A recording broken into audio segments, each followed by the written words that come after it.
think that'll work. Hello everyone, my name is Josh, as most of you know.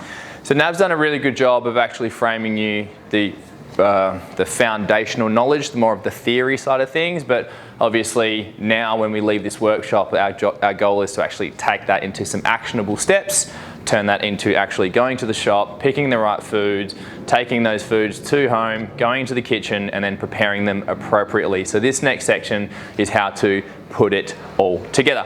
And this is this little framework that I've been kind of refining really ever since I started teaching myself how to cook and getting into meal prep, because as you all know, in an ideal scenario, we have 30 million hours each day, so we can do everything that we need to get done, but that's not actually a reality. Many of us have jobs, families, careers, and whatnot, and that means that we ideally want to look at a streamlined system to make not only our meal prep achievable, but sustainable, that we know that we're going to have the time and the energy to commit to it week in, week out. So, the way I teach it is to see your food like a sushi train. So here's a quick little test. What are the 3 macronutrients that Nav has taught us? Protein, fats, carbohydrates. So that's 3 main macronutrients. And so the way I've done this little image here is you can see, technically the 4th dish is like our vegetables and our salads. Imagine that you're at a sushi train and on each plate has a dedicated macronutrient. So as this train rolls around, there is a plate of protein, and on that plate, the protein plates, there's all different types of proteins. There's plates with all different types of vegetables and salads, there's plates with all different types of carbohydrates, that might be rice, potatoes, quinoa, whatever. And sometimes if you want to get the extra fats, there might be some plates of nuts or something like that. So this is an example of different forms of protein. Just a little simple illustration. We've got some beef, we've got some chops, we've got some chicken, we've got some sausages, we've got some more meat, that's some tofu, that's some beans and meat. All of these are different styles of protein. As for carbohydrates, it's the same thing. You have like a bowl of berries, you can have a wrap, you can have some pasta, some potatoes, some oats. Again, small serves of carbohydrates. Then you can have some plates of different fats. Fats are basically anything nut related. Good fats are generally anything nut related. So all of your nut and your nut butters and your nut oils, generally the way to get good healthy fats in. And then when you're looking at, this is more what I would see as like a side dish, you know, some sort of vegetables. Grilled tomato, I have grilled tomato every single week. If anyone sees my Instagram that I post, it's the same things every single week. Grilled vegetables, grilled broccoli, grilled anything is pretty good, to be honest. I just want to say that. But as you can start to see, you can start to build a single meal, but instead of traditionally eating off one plate, you're just starting to get into the mindset that you're eating a lot of little plates as one meal. This is an example of somebody's lunch. This particular individual is going to have, well, maybe not 2 chicken breasts for lunch. Maybe I would. If you're They're tender ones. Yeah, 5 chicken breasts. So, for illustrative purpose, this individual is having 2 grilled chicken breasts with some sort of seasoning on there. They are having a classic garden salad, I assume, and a cup of rice. Now, this person may have been eating this lunch for 6 weeks and they're starting to get a bit over it, but they know that they are on a meal plan, they're on a goal, and they don't want to really start throwing their macronutrients out because they're getting emotional about their food. So this particular individual can now swap that for some, let's pretend that's some teriyaki chicken. It's effectively the same amount of chicken, but we've just flavored it differently. Same as the vegetable, they're getting over the cold salad. Maybe the salad's a bit soggy by the time they get to lunch. So they're like, actually, I want to flick to something grilled because Josh has said grilled 7 times in the last 2 minutes. So they've got grilled vegetables and they've gone to some potatoes because they just bought themselves a brand new Ninja air fryer like Dylan got for his birthday. So as you can start to see, the food or the macronutrient profile can remain the same, but you can roll through different styles. That means you are emotionally being satisfied by variation, but physiologically the body's like, sweet, I'm just getting my chicken, veggies and carbs. Body's not really interested in whether it's rice or potatoes, but our taste buds generally are. So in summary, view it like a sushi train. Group macronutrients to a simple plate.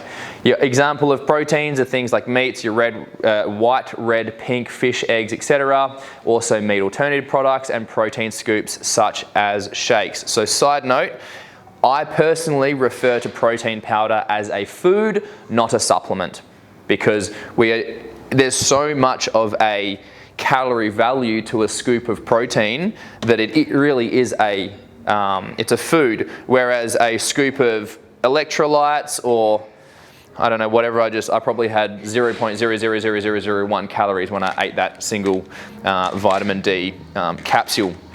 So think about if you ever have a protein shake or a protein smoothie, as I'll discuss further, think of that as a meal, yeah? Carbs are like rice, grains, pastas, starchy vegetables, non-cruciferous, potato, yam, yucca, fruit, honey, beans. There's a note here to say deprioritize simple carbs, which is referred to as sugary stuff or especially refined stuff, and inflammatory carbs such as grains and pastas. So yes, you can have these things, but what I'm getting at is just try and lean away from them as much as you can. As far as fats goes, we've got nut butters, oils and tree fruits, avocado, coconut, animal fats, egg yolks, meat with fat and marbling on the skin. Now, just a side note on meat with marbling, it just tends to be more expensive because it's more desired. But if you are looking for stuff with marbling, try to have that on your fun days rather than putting that into your weekly meal plan. Try and keep your macronutrients to a single macronutrients. Try and keep your food simple just for now, just for the next couple of weeks / months until you get your head wrapped around it. And then you can start adding in more complicated things. The more overlapping a meal becomes, as in the more macronutrients that are just in the same bowl, it becomes harder and harder for you to distribute your meals accordingly, such as curry, for example. I don't have an issue with curries. I'm all for meal prepping curries and I personally love curry. But what happens is when you have curries and stir fry, it's very easy to just have a full meal and you've only got like this much meat in there.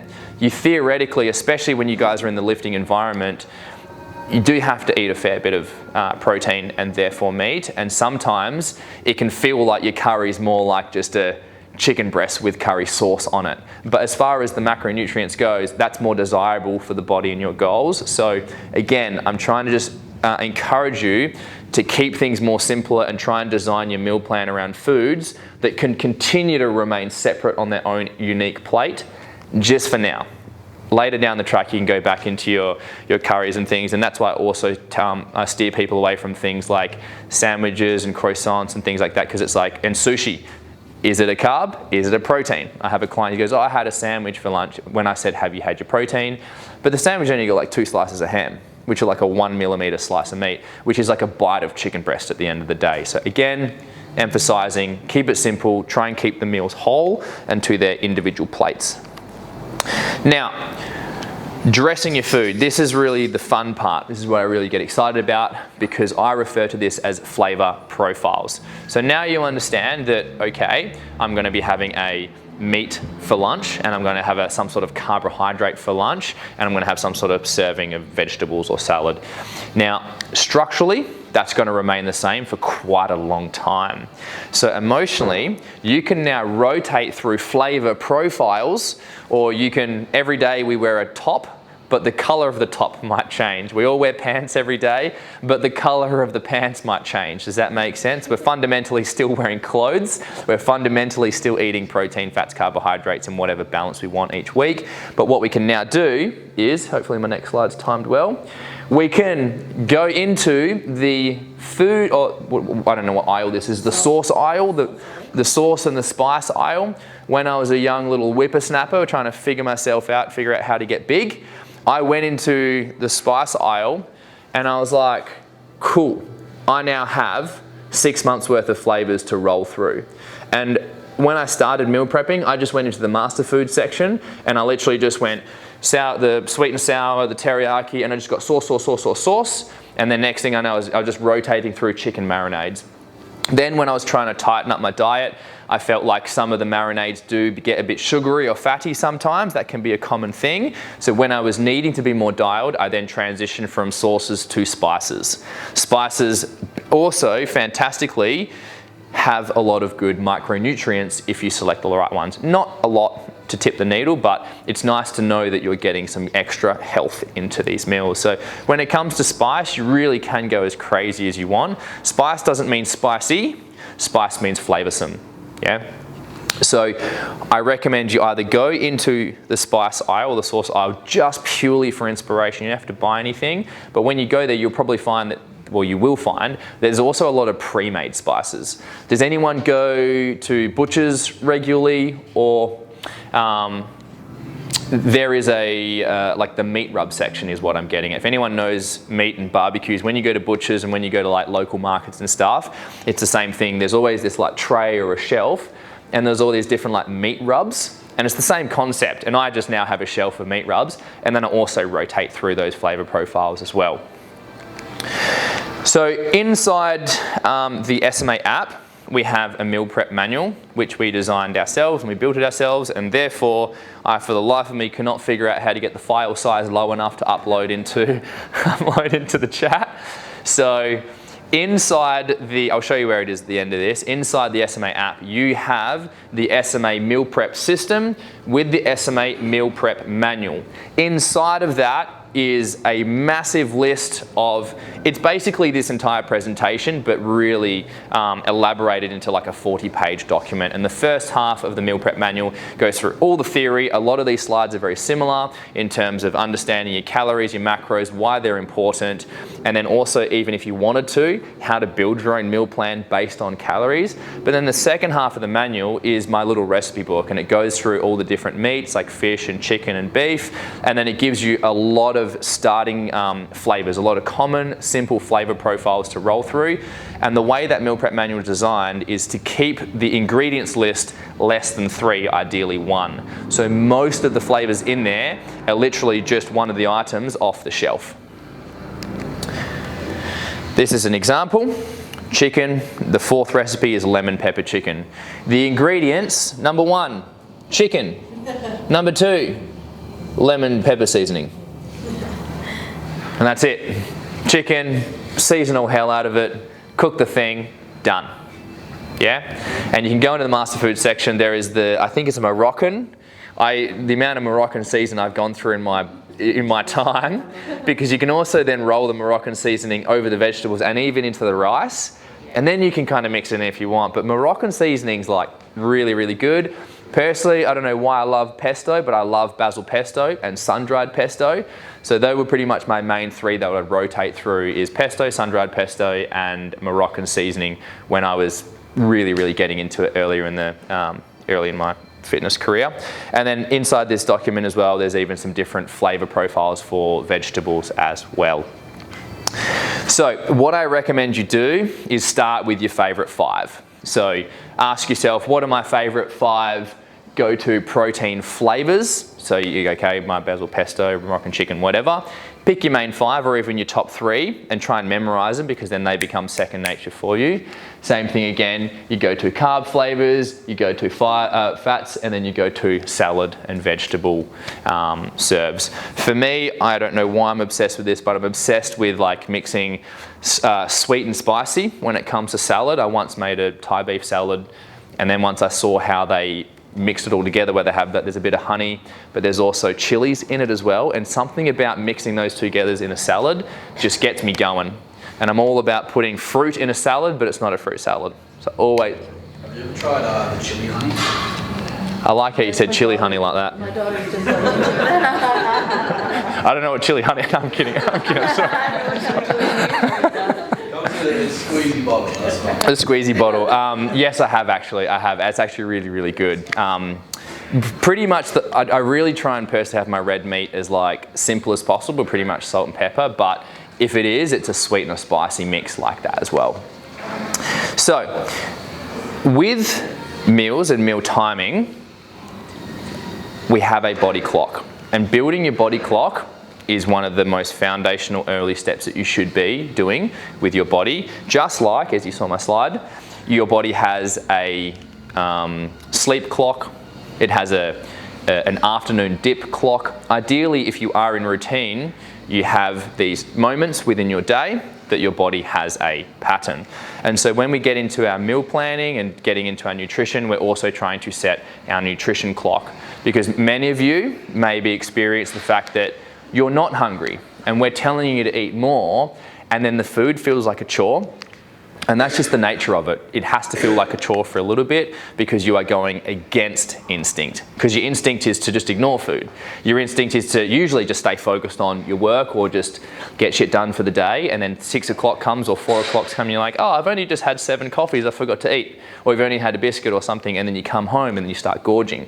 And if you get into that state and you do that regularly, then that becomes a new body clock. And so you have to take yourself out of that routine before you start to expect results from yourself. And the way you do that is by committing to a routine with both your meal planning, your meals, where you have your breakfast, lunch and dinner, ideally at similar times through the week, but then you also tie it in with your weekly routine. So for me, ideally, when I finish work about lunchtime on a Saturday, I roll into Coles and I do all my grocery shopping, and then Sunday morning or Sunday arvo is when I do my meal prepping as well. And then that way I have a psychological and a physiological routine. So, counting calories is an absolute yes. You should be counting calories, and we want you to be counting calories. But again, I really emphasize the point that the routine is more important than the counting the calories. Because people often count calories successfully, but the way they count calories is reactively. And so they're eating different foods each day and different meals at different times, and then they're responding with those meals by then counting the calories afterwards, and they're getting to the end of the day and they're like, okay, what do I need to have now? What should I be doing? And you can get away with that, but it becomes very hard once nutrition is no longer the priority. When your fitness is a priority during your challenge, it's good, but then when you revert back to your traditional lifestyle and your main priorities, that lens falls out the window. Does that make sense? But if you have a routine that you fall back on, that means your new autopilot is still cooking food regularly and eating food regularly, and that way you can adhere to nurturing your body clock, as what we refer to as your metabolic clock. Sticking to routine is simpler, often harder than reactively counting calories, and calories over time become less relevant the tighter the routine becomes. Personally, I haven't counted calories for myself in about like March, April this year or something, because once I had got into my rhythm, it took me about 5 to 6 months to get in my rhythm, and I was making consistent adjustments each time. For the last 6 or 7 months, I haven't really been focusing too much on my nutrition because I'm already on that autopilot mode. It's been easy for me to stick to my routine because of that. If a routine is adhered to, the nutrition is simple as a little bit more and a little bit less, which is exactly what I did this year. I had a goal to stop running and then regain the muscle mass that I haven't been able to sustain because I was running so much. And so yes, I upped my calories, and then I didn't put any weight on. So what did I do? I upped my calories, and then I barely put some weight on. So what did I do? I upped my calories. And so my meals went from a cup of rice with my breakfast and my dinner, or my lunch, and then it turned into a cup and a half. And then it turned to a heaped cup and a half. And then I started adding potatoes and corn into my lunch as well. And the meals, again, just kept getting marginally bigger each time. And luckily, my PT client's my butcher, and I went from ordering a kilo of bacon a week to now 1.75 kilos of bacon a week because I love bacon.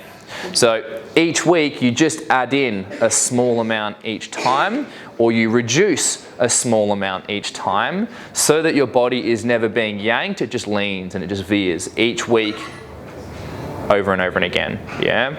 But again, none of this works if you're not adhering to a routine, yeah? That's why I obsess about the routine. Prepare in advance on the weekend. Our golden rule inside our meal prep manual is be proactive. If you're already in a position where you know you should be eating and you're hungry and the food's not ready, you've technically lost that moment, yeah? So the goal is to have everything ready the day before or the week before, and then it becomes so much easier to adhere to. That's how you get good results, is you're doing big actions with less effort. And the only way you can do that is by relying on a system and a routine. So this is an example of my meal prep, which I've been posting in the SMA group quite regularly. I post this on social media. And it literally is the same thing week in, week out. You can just see the left-hand column. I'm going to go left to right. Left-hand column is my fruit. I just have a bowl of fruit every day. I have my bacon and eggs because I just love bacon and eggs. I have bacon and eggs every day. And then I have my barbecue chicken and rice. And as you may be able to notice as you go across the right of the screen, the first one there was no pineapple and I was missing me tang. I needed some tanginess in my food. And so then the grilled pineapple came in, and then so did the grilled tomato to then balance that as well. So just for the sake of grill, I don't need to have grilled pineapple. I don't need to have grilled tomato. There's not even a huge amount of calories to them, but I just wanted a bit of opposing flavour. I just wanted chaos in my mouth, to be honest. That's all I wanted. But it makes things easy to adhere to. I'm obsessed. I don't know, it must be a 30s thing, but I'm just obsessed with barbecuing. So I bought myself a smoker, and that's just changed the game for me because now I can cook like, the smoker's full. I run 2 barbecues at the same time now because I've got so much going on. But the point is, it's just the same thing every single time, and really the only thing that changes is the fruit because it's seasonal. Because sometimes I love watermelon, but sometimes watermelon ain't it. It just, you know, we get a sweaty watermelon, it's just, yeah, anyway. Love me watermelon as well. Again, that's just a closer up so you can see watermelon. I got these are the same protein bars. Luckily, I buy these things by the carton because I'm an addict. And then that was tuna and rice, and that tuna and rice is now swapped to I've moved that to the fruit, and then I have a massive smoothie because again, the routine gets challenging when we're busy. So I actually dropped a meal so that I could have a smoothie, because that means I can coach like 3 clients back to back and be sipping on a smoothie, an 800 calorie smoothie, as opposed to like having a really hot tuna and rice. We try and keep a rule, try not to eat hot food in the gym. Cold food's fine because there's no aroma, but if people are training, we don't want to be like wafting our bacon and eggs around the gym. God, I'm hungry. Yeah. So, this is the time that we might have to like I'm going to share a couple of slides, but we're going to just start leaning into a bit more of a workshop-y section where you guys get to now start making notes, pull your phones out, and not yet, but pull your phones out and start working on your own meal plan and your own shopping list. So, is anybody here, that word there, not using, the one that comes afterwards, does anyone not know what the word that comes after using is? Yeah. See, Mikey? What is this? You're right. Artificial intelligence, nice work, Heather. So, using AI, is anyone not using AI, and is anyone not interested in using AI? Because the next couple of slides are about using ChatGPT. Do you not want to use it? It's really, really good. But last seminar, and all respect to people, if you don't want to touch AI, that's completely fine. I'm not going to force you to it. But I don't want you to feel isolated in this section. So if you are using AI, it's a really helpful tool. If you're against it, just for now, I'm using these slides in the context of AI being a really fast Google. Yeah? It's not a little robot that's going to take over the world. That's for later in life. It's going to be a search engine that gives you answers really, really quick, just like Google gives you answers really, really quick. AI is now the thing that I personally use to do all my meal plans because it's just faster. So this is an example. AI is just basically a conversation. You can speak to it. And I just literally said, estimate the calories for this. And I just punched in my meal plan. And then within seconds, it just gives me the complete breakdown of the calories, which uses the same information that all the other companies and apps use anyway. So it's usually pretty accurate. Yeah. What I do is I just always ask it different questions. These are all examples of what I've been saying to it. This is my planned lunch for me to meal prep 5 times every Sunday. Lunch, I want to have chicken breast or equivalent 2 palms of protein, 1 cup of carbs of quinoa, rice, sweet potato or wrap, salad and veggies. I want to keep this meal structure the same and consistent-ish so I can maintain a clean calorie intake as well as smooth cooking process that doesn't change too dramatically each week so I can be efficient in the kitchen each week. Give me a couple of different flavor profiles, mostly lean sauces and marinades, using mostly marinades or spice seasoning mixes. That way I can rotate through these flavor profiles each week. And ChatGPT goes, sure, no worries. You can have Moroccan spice chicken the next week. You can have Greek lemon herb chicken the week after that. You can have Mexican chipotle lime chicken. Then we can do Japanese teriyaki inspired chicken and then Indian tandoori style chicken. It's just straight out. I don't even have to drive to Coles and look in the master food section or the spice aisle. It's in the palm of my hand. So you can use AI to get your food inspiration. If you don't, use Google and Coles and Woolies and whatever. This here is a screenshot which You can take a photo if you want. You can also, on the SMA app in the group chat, I have actually elaborated this with Claire last night. I elaborated on this and I've actually made this into like a 5-page PDF for you, which is uploaded into the group chat. Yes, permission to use your phones. This is uploaded into the group chat inside the SMA app. So you can literally take a photo of this right now, and if you have ChatGPT on your phone right now, you can just upload the photo into a ChatGPT thread, and then it will start coaching you in the same way that we're coaching you. That's another one, that's the same things. I want these meals to remain the same in macronutrients volume, however I want alternative options for flavors so that I don't get too bored. Keep in mind I work in different, and also my spelling is atrocious in this if you've noticed. ChatGPT doesn't care. I actually deliberately rush it because it makes me feel more calm. So keep in mind that I work in different offices and sometimes on the road, so my meals need to be easy to reheat in the microwave and easy to prepare as I am time poor and often tired. Take me around the world to offer me a global dining experience. One of the main phrases I use with ChatGPT is take me around the world to offer me a dining experience, coloring experience, flavor profiles, whatever. Then it just punches out all the same things over and over and over and over again. So before we go into this little workshopy section, I just want to say, remember to track and monitor. The magic is in the routine, and then the success comes from the adjustment of the routine over time.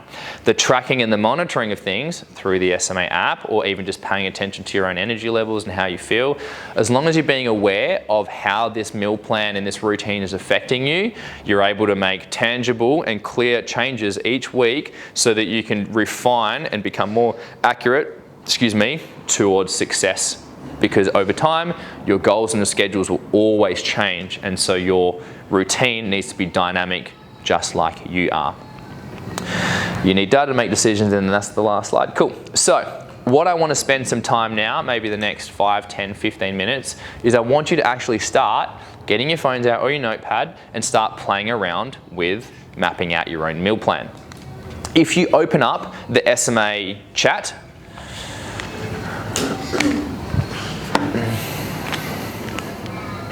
and I'll see if hopefully you guys can kind of see it on my phone here. This is the 28 DC October group chat. And I tried uploading 3 documents. I was only successfully able to upload 1. But what I've done is I've uploaded the Nutrition Workshop ChatGPT guide. Here we go. So this is 1, 2, 3, 4, 5, 6, 7, 8. It's 8 pages. You can this PDF is for you to upload directly into ChatGPT if you are using it. So can I just get a show of hands who here is using ChatGPT and then who is not using ChatGPT? Brilliant. Anyone who's not using ChatGPT, I'm going to spend a little bit of extra time with you now so we can use my account to then help you start to map out some things for your nutrition. Anyone who is using ChatGPT, download this PDF off the group chat, create a new thread in ChatGPT and call it Chef GPT. And you either put the screenshots or you copy and paste or you drop the PDF straight into the chat.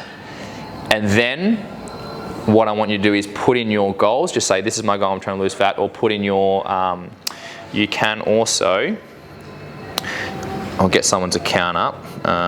Who's got the Tia? Can I use yours? I'm going to go on your account. So this is Tia's account. So she's got her calories here. You can even screenshot this page and then put that into your Chef GPT thread. And you can say, these are my macro targets for my 28-day challenge. And then you can say, use the SMA system and start to flesh me out a meal plan. Our meal plan is very simple, our process, and I'll read the rules out inside the document in a second when I get it back up.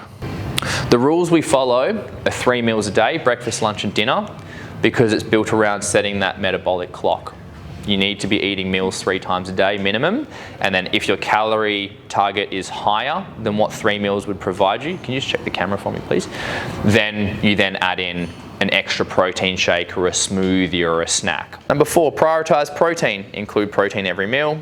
Next one is be omnivorous. Enjoy variety. Balance plants and animals where possible. Next one, eat above your BMR. Fuel your body and don't undereat. Next one, minimize inflammation. Avoid excessive processed oils, sugars and alcohol. Natural over processed, whole foods first. Don't drink sugar. Cut soft drinks, juices, energy drinks and hydrate smart. Eat in conjunction with exercise. Fuel your training, recover through nutrition. And the golden rule is be proactive. Plan, shop and prep ahead so you can stay consistent ahead instead of reactive. The daily rules for eating is never skip breakfast. A regular metabolism essential. Structure your day. 3 core meals plus 1 smoothie or shake. The smoothie is strongly recommended, the shake if preferred. Keep your meals simple. For example, chicken-based lunches, reheat best, adjust carbs, rice and salad to suit calorie needs. When calories drop, lean on cruciferous/low carb vegetables such as broccoli, cauliflower, zucchini and spinach to stay full. What I mean by that is if you are an individual who might have been eating chicken and rice and vegetables for lunch, but now you're choosing to now lose weight, you want to drop your calories. If you're going to take away a lot of those carbohydrates to thin out that meal, instead of having a smaller meal, what we suggest is you add in more low-calorie, high-fiber vegetables to keep the meal volume still quite high, because what that does, it allows you to adhere to your routine. It still makes sure that you are still chewing, you're still digesting, and your body is still extracting nutrients. And when your body is regularly chewing, regularly digesting, and regularly extracting nutrients, regardless of how many calories are in those meals, that allows your body to remain consistent. It allows your metabolic clock to be happy. Does that make sense? So, to summarize that, if you are trying to lose weight and you're dropping your meal sizes, try and keep the actual volume high by adding in low calorie vegetables. Yeah, it's a really, really, really good thing. We nicknamed it vegetable theory in the early days, like when we were here, and then we just kept pushing it onto clients and it worked. And so now we force it on you by saying, make sure you do that. And then inside the document at the very end of it is just different. We've got an example of a 1,500 calorie, 2,000 calorie, 2,500 calorie, 3,200 calorie meal plans. So that is technically the end of this workshop, the seminar. Now what we're doing is now we can start asking questions. You can be privately on your phone just starting to flesh things out. This is a bit more of some free time where you guys can focus specifically on you, your goals, and what you need to be doing. Cool? Thank you for listening. My name is Josh. It's been a pleasure to be here. Thank you. Yeah.